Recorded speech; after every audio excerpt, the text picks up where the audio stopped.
পৃথিবীর সবচেয়ে দ্রুততম মানব সেন্ট্রাল সিটি শহরের বেরি এলিয়েন একজন সুপার হিউম্যান। ঘন্টায় সে কয়েক হাজার গতিতে দৌড়াতে পারে। তার সহকর্মী একিয়ন ডিভাইস নামে একটি যন্ত্র আবিষ্কার করার পর সেটি পরে বেরি আরও অনেক বেশি গতিতে দৌড়াতে পারবে। পরীক্ষা করার উদ্দেশ্যে যন্ত্রটি পরে দৌড়ানো শুরু করলে এত বেশি গতিতে বেরি দৌড় শুরু করে যে নিজের অজান্তেই একটি ফুটো তৈরি করে তার ভিতর দিয়ে ঢুকে যায়। হঠাৎ সে দেখতে পেল বিশাল এক বিল্ডিংয়ের উপর থেকে একটি মেয়ে পড়ে যাচ্ছে। মেয়েটিকে বাঁচানোর পর তার সাথে কথা বলে বেরি অ্যালেন বুঝতে পারে সে তার নিজের শহর সেন্ট্রাল সিটিতেই নেই, এমনকি সে নিজের পৃথিবীতেই নেই। সে চলে গেছে অন্য একটা পৃথিবীতে। বলছিলাম ডিসি কমিকস এর অন্যতম একটা চরিত্র নিয়ে তৈরি করা দ্য ফ্ল্যাশ সিরিজের কথা। সেখানে দেখানো হয়েছে নায়ক কিভাবে পৃথিবীর মতোই আরও একটি গ্রহে পৌঁছে যায়, যেখানে সব কিছুই প্রায় পৃথিবীর মতন। এটিকে প্যারালাল ইউনিভার্স বলে। গল্প বা সিনেমায় প্যারালাল ইউনিভার্স নিয়ে অনেক কথা বললেও প্যারালাল ইউনিভার্সের অস্তিত্ব আসলেই আছে কিনা কিংবা এ নিয়ে বিজ্ঞান কি বলে তা জানতে হলে দেখতে হবে আমাদের এই ভিডিওটি। প্যারালাল ইউনিভার্স বা সমান্তরাল বিশ্ব হচ্ছে এমন একটি তত্ত্ব যেখানে বলা হয়েছে মহাবিশ্বে একাধিক পৃথিবী রয়েছে এবং তারা একটি অন্যটির প্রতিরূপ। প্যারালাল ইউনিভার্স আমাদের ব্রহ্মাণ্ডের মতোই আরও একটি ব্রহ্মাণ্ড যা ঠিক আমাদের মতো। সেখানকার প্রকৃতি, ভূমণ্ডল, এমনকি প্রাণীজগৎ একেবারে আমাদের মতোই, হুবহু আমাদের মতোই দেখতে, একেবারে যেন আমাদের যমজ বিশ্ব। এমনকি এটাও ধারণা করা হয় যে প্যারালাল ইউনিভার্সের পৃথিবীর মতো যে গ্রহগুলো আছে সেগুলো একই ধরনের মানুষ আছে। হতে পারে আপনি যেমন এই ভিডিওটি এই মুহূর্তে দেখছেন, আপনার প্রতিরূপ আরেকজন আছে যে এই মুহূর্তে এই ভিডিওটি দেখতেছে এবং দুজনের কথা ভাবছেন। প্যারালাল ইউনিভার্স দ্য ওয়ান সিনেমাটি দেখানো হয়েছে। এখানে এক লোক পৃথিবীর সবগুলো প্যারালাল ইউনিভার্সের গ্রহগুলোতে গিয়ে সেখান থেকে তার মতো দেখতে মানুষগুলো মেরে ফেলছে। প্যারালাল ইউনিভার্স নিয়ে জানার মাঝে আমরা পৃথিবীতে ঘটে যাওয়া বেশ কিছু ঘটনা জানব, যা এখন পর্যন্ত প্যারালাল ইউনিভার্সের কারণে ঘটেছে বলে মনে করা হয়। তার মধ্যে একটি ঘটনা বলি। 2008 সালের 16 জুলাই লেরিনা গার্সিয়া গার্ডো নামে একজন স্প্যানিশ নারী একটি অনলাইন ফোরামের সাহায্যে পোস্ট করে বসেন। 41 বছর বয়সী এই নারী দাবি করেন যে তিনি একটি প্যারালাল ইউনিভার্সে চলে এসেছেন। ঘুমানোর আগে তিনি যা যা দেখে ঘুমিয়েছিলেন তার অনেক কিছুই মিল নেই।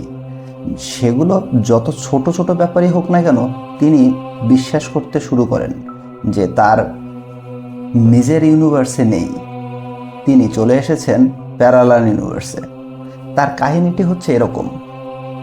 16 জুলাই 2008 একটি সুন্দর সকালে লেরিনা ঘুম থেকে উঠে হঠাৎ খেয়াল করেন তার বিছানার চাদরের রং বদলে গেছে। তিনি বেশ অবাক হয়ে যান।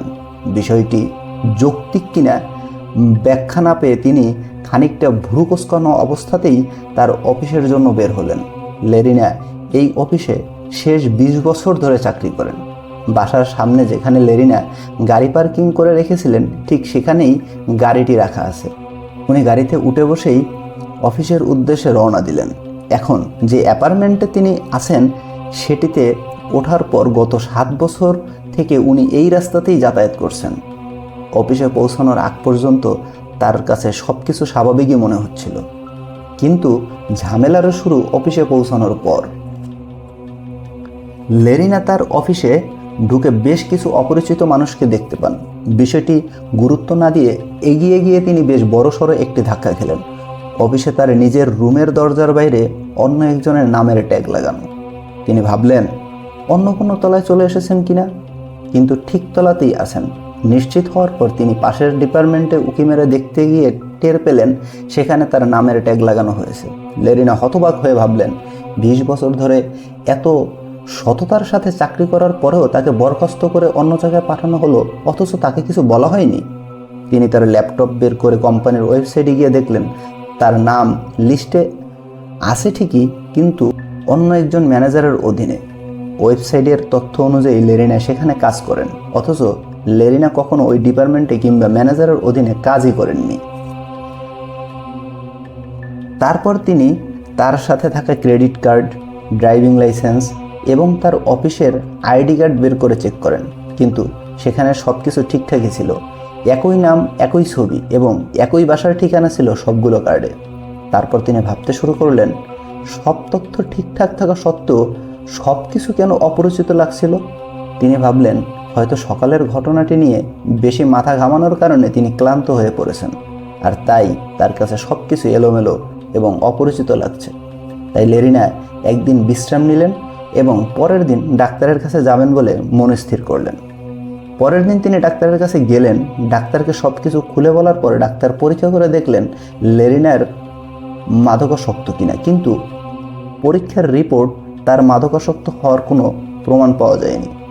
এরপর তিনি বাসায় ফিরে তার সমস্ত ব্যাংক স্টেটমেন্ট, পার্সোনাল চেক, বিল বের করে কয়েকবার চেক করেন, কিন্তু সবগুলো ডকুমেন্টের তথ্য দেখে তিনি আরও হতভম্ব হয়ে যান এবং ভাবতে থাকেন, এসব কি হচ্ছে। তিনি ভাবলেন হয়তো তিনি অ্যামনেসিয়ায় ভুগছেন, তাই হয়তো তিনি তার স্মৃতিশক্তি ধীরে ধীরে হারিয়ে ফেলছেন।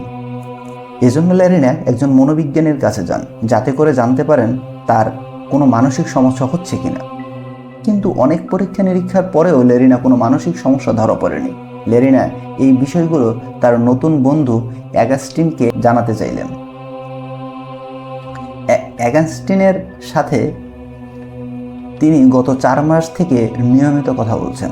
প্রতিদিনের মতো অগাস্টিনকে সেখানে বাদে আরেক বিপত্তি। লেরিনা কল দেওয়ার পর অন্য একজন লোক কথা বলা শুরু করে। অগাস্টিনকে চাইলে লোকটি লেরিনাকে বলেন অগাস্টিন বলে কেউ থাকে না। এমনকি লোকটি যে বাসার ঠিকানা দিলেন তার সাথে লেরিনা বন্ধু অগাস্টিনের বাসার ঠিকানার কোনো মিলই নেই। এত ঝামেলার মাঝ থেকে রেহাই পেতে লেরিনা তার গ্রামের বাড়িতে চলে যান। কিছুদিন আগেই তার ছোট বোনের কাঁধের অপারেশন হয়। তিনি যখন পরিবারের সবার কাছে বোনের অপারেশনের খোঁজ নিতে যান, তখন তারা বিস্মিত হয়ে লেরিনাকে বলে যে তার ছোট বোনের কোনো অপারেশনই হয়নি। আস্তে আস্তে আশেপাশের সব রকমের পরিবর্তন দেখে লেরিনা কাউকেই কোনো কিছু বিশ্বাস করতে পারছিলেন না। তিনি ইন্টারনেটে এসে প্যারালাল ইউনিভার্স নিয়ে জানতে পারেন এবং এ সম্পর্কে বিস্তারিত তথ্য সংগ্রহ করেন। তিনি খেয়াল করে দেখেন প্যারালাল ইউনিভার্সের সাথে তার জীবনের এই পরিবর্তনগুলো মিলে যাচ্ছে।